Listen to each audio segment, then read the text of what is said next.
Hello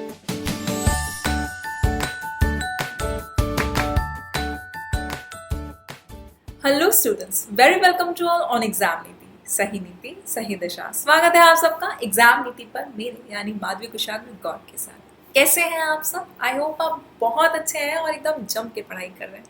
तो अब सबसे बड़ा क्वेश्चन ये है ma'am, how to solve cloze test.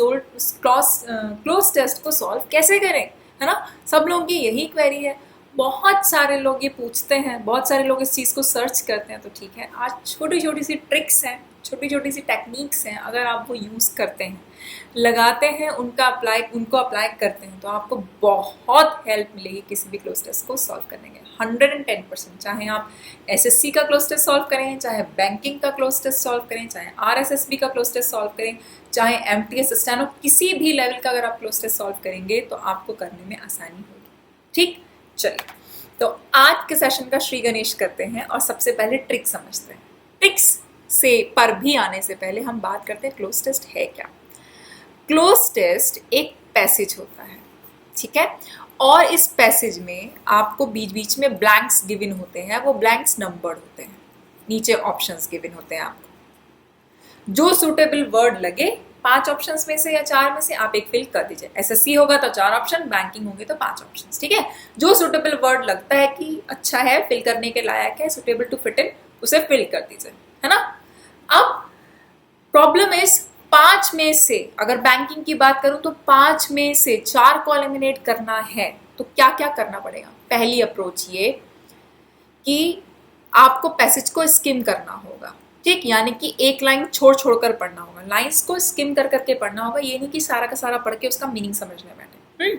दूसरा, फॉरवर्ड रीडिंग बहुत ज्यादा हेल्प करेगी, वेदर इन एसएससी और इन बैंक्स, बहुत ज्यादा हेल्प।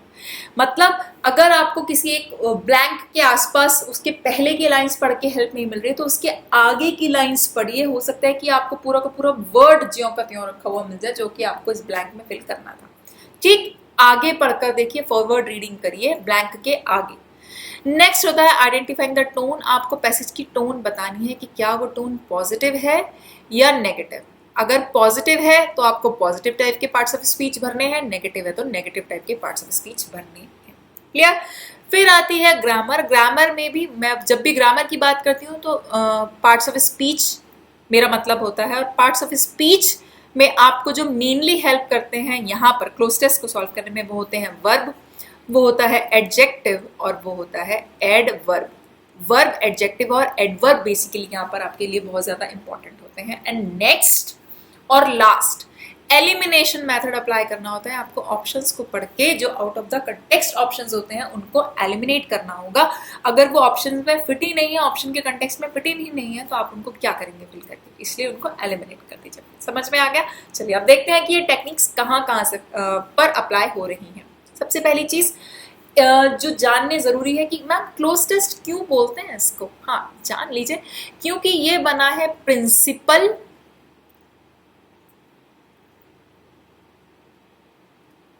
ऑफ क्लोजर से।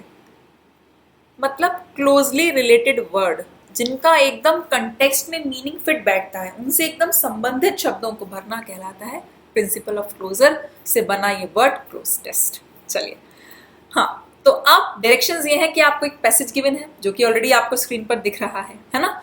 उसके आगे बोर्ड वर्ड्स लिखे हुए हैं। अगर वो वर्ड सही है तब तो ऑप्शन नंबर 5 चूज कर लीजिए, that is no change required. जो लिखा है वो सही लिखा है भैया, वही फिल कर दो।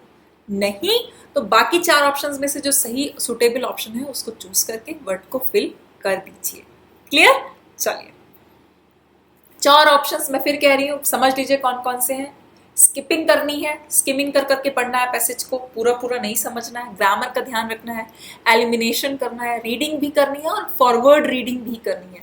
ब्लैंक के आगे की 1-2 लाइंस जरूर ध्यान से पढ़ लीजिएगा, बहुत ज्यादा हो सकता है उसमें पूरा पूरा वर्ड मिल जाए आपको, जैसा कि आपको वर्ड में फिल करना है, ब्लैंक में फिल करना है, ठीक है। फॉरवर्ड रीडिंग करनी है और ग्रामर का खासा ख्याल रखना है। चलिए, वोकैबुलरी स्ट्रॉन्ग करने के लिए मैं एक सेशन लेकर आती हूँ हर बार चैनल पर। उसका नाम है वोकैबुलरी क्लास। ऑलरेडी उसमें कई सेशन आ चुके हैं। इसमें मैं आपको डिफरेंट अप्रोचेस के साथ वोकैबुलरी याद करना सिखाती हूँ, सफिक्स के मेथड से, प्रीफिक्स के मेथड से, रूट वर्ड्स के मेथड से, थीम बेस्ड वोकैबुलरी के हिसाब से, इडियम्स को डिफरेंट वेज में लर्न करना सिखाया और वन वर्ड सब्स्टिट्यूशंस की भी बात की गई है। क्लियर? तो वोकैबुलरी ऑलरेडी यहाँ पर अवेलेबल है, उसकी क्लासेस आप चैनल में अंदर जाकर देख सकते हैं। प्लस टेलीग्राम चैनल पर मैं डेली आपको 2 आर्टिकल्स देती हूँ, जिससे आपकी रीडिंग की भी हैबिट बनी रहती है और आपको वहां से अच्छी वोकैबुलरी भी रोज के रोज मिलती है। चलिए, तो आज के सेशन का श्री गणेश करिए और जल्दी से पढ़ के इसको सॉल्व करिए।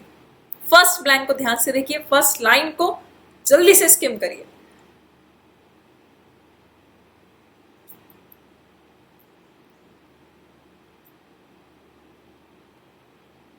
ठीक, पढ़ लिया?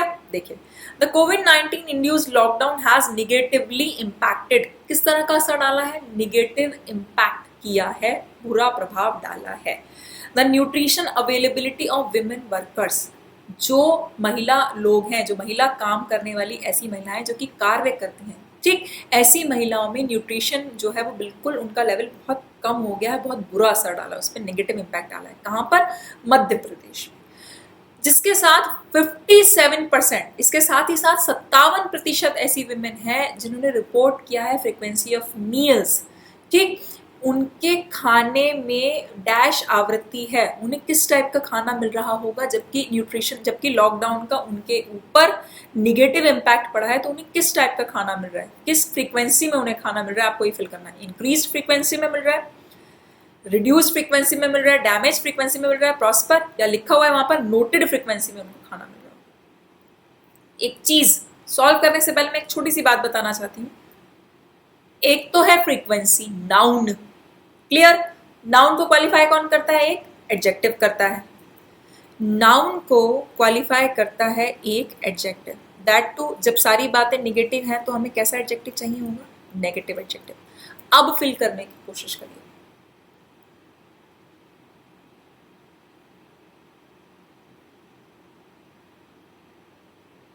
क्लियर? समझ में आ गया? देखिए, अप्रोच मेरी ये कहती है पॉजिटिव का तो कोई मीनिंग है ही नहीं, काट दो। ठीक, नोटेड फ्रीक्वेंसी का कोई मतलब बनता नहीं है, इसलिए चेंज तो चाहिए ही चाहिए। फिर लिखा है डैमेज्ड फ्रीक्वेंसी, जो फ्रीक्वेंसी खराब हो गई है, ऐसी फ्रीक्वेंसी पे कौन खाना खाता है? ये तो कोई मतलब नहीं बना ना, out of the context word हो गया, काट दीजिए। अगला आता है प्रॉस्पर। पहली बात तो ये एडजेक्टिव है नहीं, वर्ब है, दैट टू पॉजिटिव है, हर तरह से आउट ऑफ द कंटेक्स्ट है, हटा दीजिए। ग्रामर भी नहीं यहाँ पर मैच नहीं करती, कोई मतलब नहीं। एक ही वर्ड बचता है, दैट टू रिड्यूस्ड फ्रीक्वेंसी। कैसी फ्रीक्वेंसी? Reduced frequency. अगर ऐसे समझ में नहीं आया तो आगे पढ़ के देखिए। Reduced frequency of meals, a survey said, उन्हें खाना भी बहुत कम मिल रहा है, बहुत कम वो खाना खा पा रही है, कि दिन में हो सकता है एक ही बार खाना खा के रह जा रही है, अगले टाइम का उन्हें खाना भी नहीं मिल रहा। दिस रिडक्शन, ये घटाव, ये कमी, ठीक, कौन सी कमी? जो पहले बताई गई है, ठीक, जो पहले बताई गई है वो कमी। क्लियर हो गया? इसलिए फॉरवर्ड रीडिंग मैंने आपसे कहा था आपकी हेल्प करती है। आगे की लाइन में साफ साफ लिखा हुआ है दिस रिडक्शन। कौन सा रिडक्शन? ये वाला, जो रिड्यूस फ्रीक्वेंसी पर उनको मील मिल रहा है। This reduction is nearly twice the number of deprived main. मतलब ऐसा नहीं है कि पुरुष खाने से वंचित नहीं रह रहे, लेकिन महिलाएं तो उसकी जस्ट डबल हैं, जो खाने से बिल्कुल वंचित रह जा रही है। उन्हें आवृत्ति खाने की उनकी बहुत कम है, उनको खाना बहुत जल्दी मिल नहीं पा रहा है। ठीक है, चलिए अब पढ़िए सेकंड वाला और जल्दी से आंसर देकर बताइए कि सेकंड ऑप्शन में आंसर क्या फिल होना चाहिए।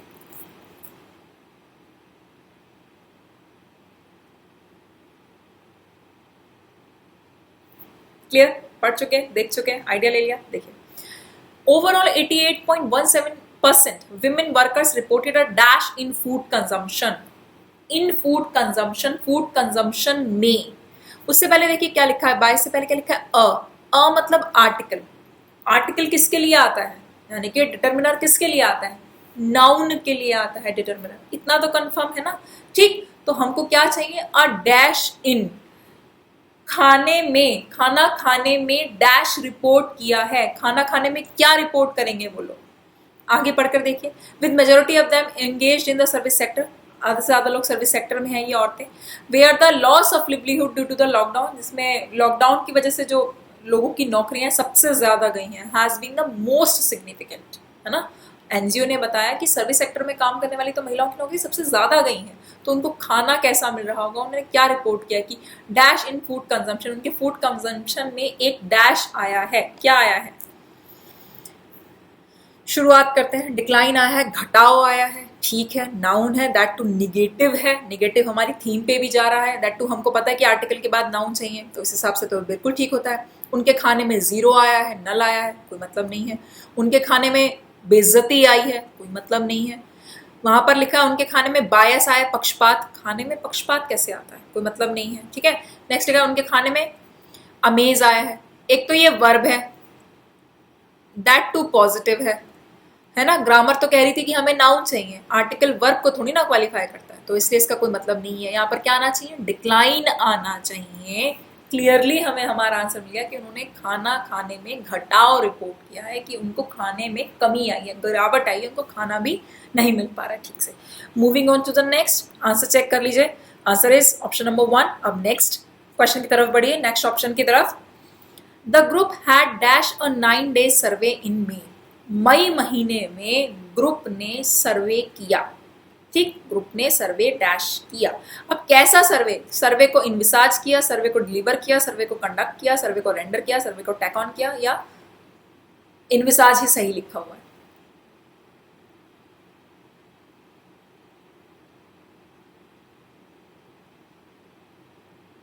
क्लियर, छोटी सी एक ट्रिक देखिए, वहां पर लिखा है had envisages, has have had के बाद वर्ब आता है कंफर्म्ड, थर्ड फॉर्म में आता है कंफर्म्ड।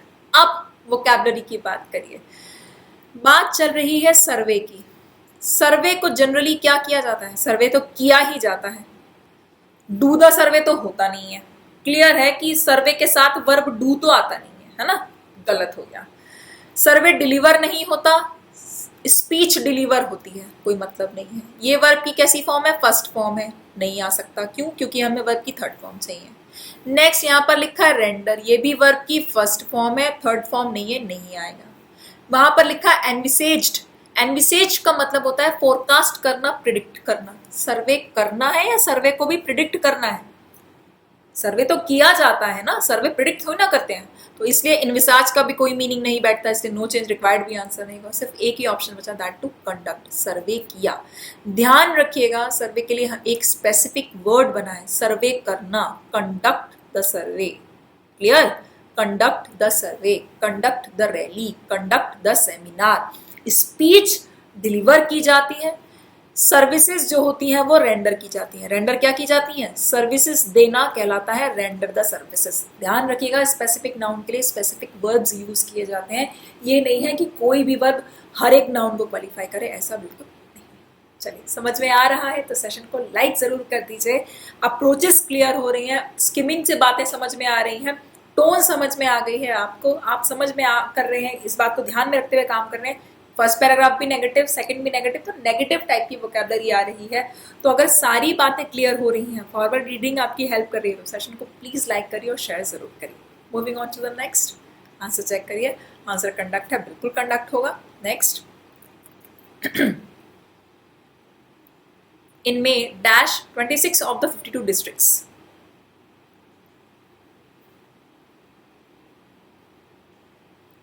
छोटी सी चीज थी, बहुत इंपॉर्टेंट बात की प्रपोजिशन का आपको यहाँ पे यूज बताना है। सर्वे किया गया है मई महीने में 52 डिस्ट्रिक्ट्स में से 26 डिस्ट्रिक्ट्स में, पूरी की पूरी 26 डिस्ट्रिक्ट्स में ये सर्वे हुआ है। 52 डिस्ट्रिक्ट्स में से 26 में ये हुआ है।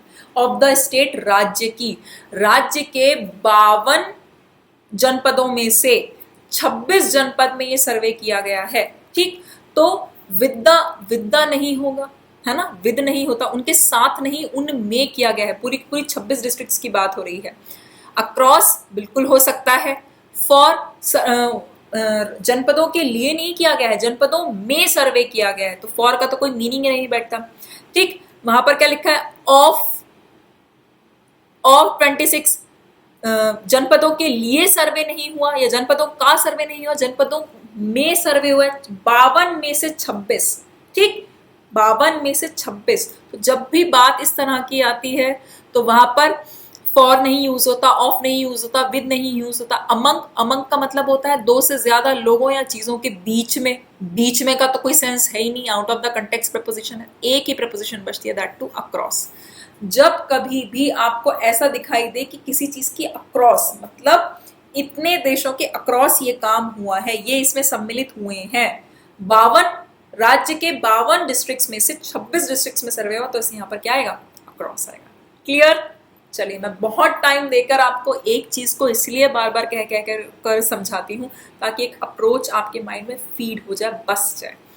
नेक्स्ट इसका आंसर चेक करने का स्टेप है, वो है ऑप्शन नंबर 2, क्लियरली।